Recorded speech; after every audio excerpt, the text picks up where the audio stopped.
किसी भी काम को पूरा करने के लिए ललक होनी चाहिए। ललक इंसान को बेहतर बनाती है, वहीं लालच इंसान को इतना बुरा बनाती है कि वो अपनी ही नजरों में गिर जाए।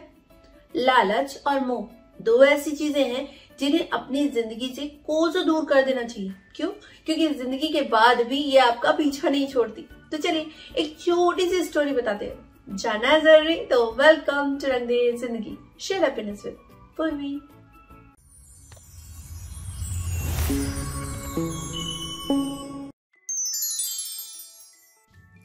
श्यामलाल एक लालची दुकानदार था जो अपने दुकान के प्रति अत्यधिक मोह रखता था ताकि वो उससे ज्यादा से ज्यादा पैसे कमा सके।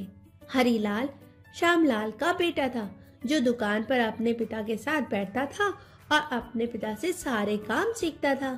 श्यामलाल अपने मरते समय तक भी दुकान का लालच छोड़ नहीं पा रहा था। अंत में श्यामलाल की मृत्यु हो गई। अब उस दुकान पर हरीलाल ही बैठता था और अपने ही पिता की तरह वो भी दुकान के प्रति लालच और मोह रखने लगा। कुछ समय बाद बकरियों का एक झुंड उस दुकान के पास से निकल रहा था। उनमें से एक बकरी हरीलाल के दुकान पर रुक के उसके दुकान का सामान खाने लगी। उसी समय हरीलाल दुकान के अंदर से आया। यह देखकर उसे बहुत गुस्सा आया। तब तक उन बकरियों का गडरिया आया और बकरी को अपने साथ ले जाने लगा। तब हरीलाल ने उस बकरी को पकड़कर उस गडरिये से कहा, इसने मेरे दुकान का सामान खाया है, अब मुझे इसका सर तुम्हें देना पड़ेगा। गडरिया रोने लगा और सहायता के लिए आवाज देने लगा। तभी वहां से एक महान संत निकल रहे थे। रोते हुए उस गडरिये ने सारी बात उस संत को बताई। संत ने गडरिये से कहा, ये सब मोहमाया का खेल है।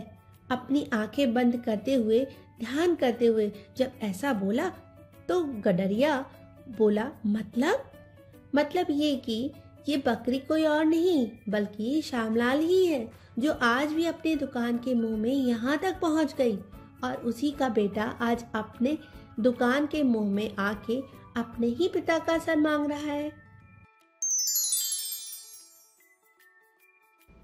वो कहते हैं ना, लालच बुरी बला है। बिल्कुल सच है। क्यों?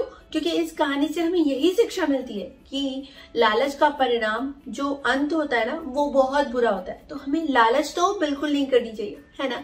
तो मैं पूर्वी अब आपसे मिलूंगी नेक्स्ट वीडियो में। जाते आते लाइक शेयर सब्सक्राइब करना ना भूलें। कमेंट सेक्शन में मुझे जरूर बताएं मेरी वीडियोस के बारे में और जो आप जानना चाहें। तब तक के लिए टाटा बाय बाय।